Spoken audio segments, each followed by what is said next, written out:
Guys, good morning, welcome back to my channel. তোমরা সবাই কেমন আছো? আশা করি ভীষণ ভালো আছো। আমিও ভীষণ ভালো আছি। তো দেখতেই পাচ্ছ সকাল সকাল মা কিন্তু মাছ কাটতে বসে গেছে। এই চিংড়ি মাছ নয়, খালি আরও রয়েছে মাছ। তোমরা ভিডিওটা দেখতে থাকো, অবশ্যই সবটা দেখতে পাবে। আর তোমরা নিশ্চয়ই মাছগুলো দেখে ভাবতেই পারো যে এত মাছ কি হবে। তো ওই যে বললাম, পুরো ভিডিওটা তোমরা লাস্ট পর্যন্ত দেখতে থাকো, অবশ্যই সব কিছুটা জানতে পারবে। আজ আমার ভীষণ ভীষণ খুশির দিন। মানে কি বলবো তোমাদেরকে, এত খুশি হচ্ছে বলে বোঝানোর নয়। মানে তোমাদেরকে মানে কিভাবে প্রকাশ করব নিজেই জানি না। তো সেদিনটা এত খুশি হচ্ছিল। তো সেই দিন থেকে আরও 2-3 দিন আমি ভীষণ ভীষণ আনন্দে ছিলাম। তো সেটা কেন তোমরা বুঝতেই পেরে যাবে। তো দেখো, মা কিন্তু মাছগুলো কেটে এনেছিল, ঠিক আছে।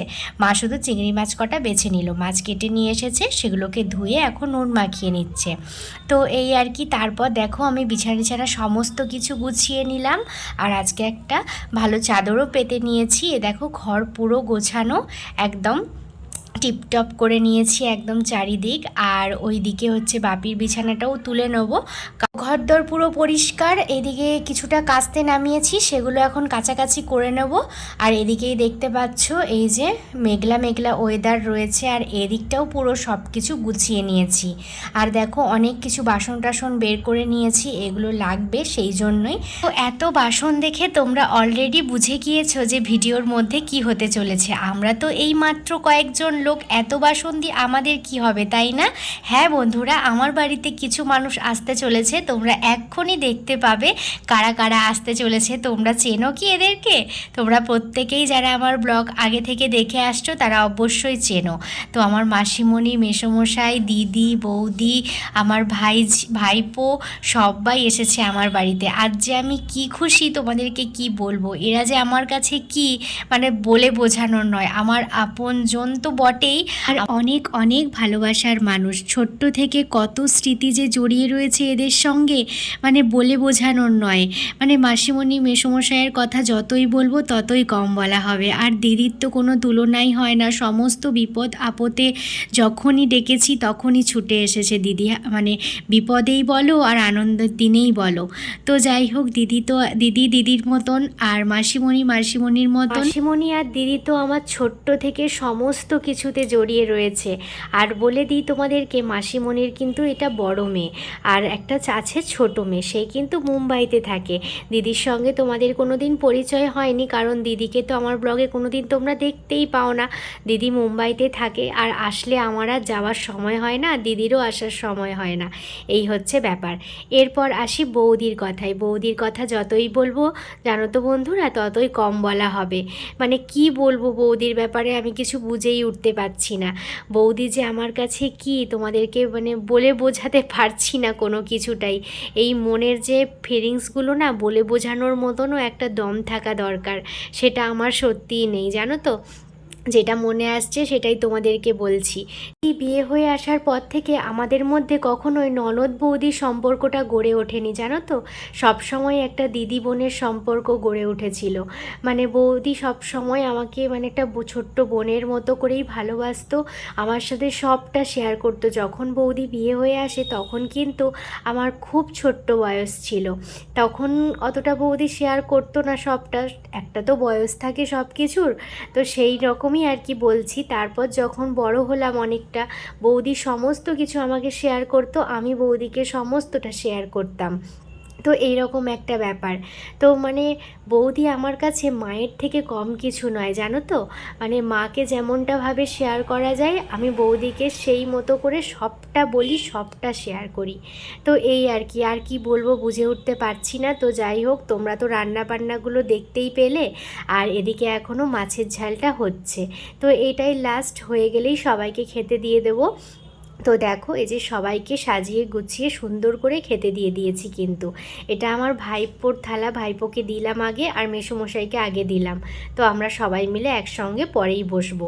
তো আমার মাসিমণিরা এই রকমই ধরনের মানুষ, জানো তো। যে এসেছে বলে মানুষের বাড়িতে, যে হ্যাঁ আগে মানে মিলেমিশে সবটা করতে পছন্দ করে। আর বেশি কিছু বলছি না, মিলেমিশে সবটা করতে পছন্দ করে। এই রকম নিজের মতো করে কখনোই ভাবে না যে এটা অন্যের বাড়ি, যে হ্যাঁ যেমনটা হয় আর কি, সবটা খুলে তো ব্লগে বলা সম্ভব নয়, তো তোমরা বুঝে নাও আমি কি বলতে চাইছি। আর আমার বাড়ি এসছে বলে একটা নিজেকে গুটিয়ে রাখবে সেরকমটা কিন্তু নয়, সবাই মিলে মিশে সবটা করতে ভালোবাসে, সবাই মিলেমিশে যেমন রান্না করতে ভালোবাসে, সবাই মিলেমিশে কাজ ভাগ করে নিতে ভালোবাসে, সবাই মিলে একসঙ্গে গল্প করতে করতে খাওয়া দাওয়া করতে ভালোবাসে, এই রকম একটা ব্যাপার। আমরা এখন সবাই রেডি সেডি হয়েছিলাম, আমরা সেজে গুজেছিলাম কিন্তু কোথাও যেতে পারলাম না, বাইরে ঝড় বৃষ্টি সব কত কিছু হয়ে গেল, ঘরেই বসে রয়ে গেলাম। এই যে আমি এই চেঞ্জ করলাম, বৌদি এখনো বসেই আছে জামা পরে, একটাও রিলসও করা হলো না, কিছুই হলো না। চলো এবার রান্না বান্না করতে হবে, 8টা 8:30 বাজতেই গেল, আর তো ঘুরতে গেলে হবে না, এতজন রয়েছে, সব রান্না বান্না করতে হবে। চলো রান্না বান্না করি, আবার পরে দেখা হচ্ছে। বলো যাবো, এই তো যাবো। তোমরা তো শুনতেই পেলে, তোমাদেরকে বললাম যে ঝড় বৃষ্টি চলে এলো, আর কোথাও ঘুরতে যাওয়া হলো না। এতদিন পরে বৌদিরা এলো, কোথাও বেড়াতে নিয়ে যেতে পারলাম না তেমনভাবে। একদিনে গিয়েছিলাম, গান্ধীঘাট গিয়েছিলাম শুধু। তো যাই হোক, এই যে কোথাও যাওয়া হলো না, রান্না বান্না তো বসিয়ে দিয়েছি, এদিকে বেগুন ভাজা হয়ে গেল, আর এদিকে ঘুগনিটাও হয়ে গেছে। তোমাদেরকে আর বেশি দেখাতে পারলাম না রান্না বান্নাটা করার সময়। তো যাই হোক, এদিকে বেগুন ভাজাটা তো হয়ে গেল, মা করলো, আর আমি এদিকে ঘুগনিটা করলাম। ঘুগনি করার সময় তোমাদেরকে একটুও শেয়ার করতে পারলাম না। তো এই যে দেখো, বলছিলাম না আমার মাসিমণিরা সব কিছু মিলিয়ে মিশিয়ে ভাগ করে করতে ভীষণ ভালোবাসে। মা বেলছে, বৌদি এদিকে বাড়িয়ে দিচ্ছে, আর মাসিমণি লুচিগুলো ভেজে নিচ্ছে। তো এরকম করে বেশ তাড়াতাড়ি সমস্ত কিছু খাবার দাবার কমপ্লিট হয়ে গেছিল। তারপর আমরা টুকটাক গল্প টল্প করে তারপর খাওয়া দাওয়া করে শুয়ে পড়েছিলাম। এই আর কি, খাওয়া দাওয়ার সময় তোমাদের সাথে একটু দেখা হবে। দেখো ভিডিওটা কিন্তু অনেক দিনের ছিল, টুকটাক এটা সেটা ব্লগ তোমাদেরকে শেয়ার করতে করতেই এগুলো জমা রয়ে গেছিলো। তো বৌদিরা আসার দিনের ব্লগই তোমাদের সাথে আজ শেয়ার করলাম। এখনও 2 দিন বৌদিরা থাকবে। মনিকে বলেছিলাম যে কোথাও তো ঘোরা হলো না তেমন, থাকো না আর কয়েকটা দিন, কিন্তু মেসোমশাইয়ের শরীরটা ভীষণ খারাপ করছিল, সেই জন্য চলে যেতে হলো 2 দিন বাদেই। আর মাসিমণিরা বাপিকেই দেখতে এসেছিল, আর আমার বাড়িও অনেকগুলো দিন আসা হয় না, সেই বিয়ের সময় এসেছিল, সেই জন্য সব মিলিয়ে ঘুরে গেল, এই আর কি। তো চলো আমি মেয়েকে খাওয়াবো। আজকের মতো ভিডিও এই পর্যন্তই। তোমাদের কেমন লাগলো পুরো ভিডিও অবশ্যই কমেন্ট করে জানিও, আর ভালো লাগলে একটা লাইক করে দিও। তো চলো বন্ধুরা, তোমরা খুব ভালো থেকো। আজকের মতো টাটা।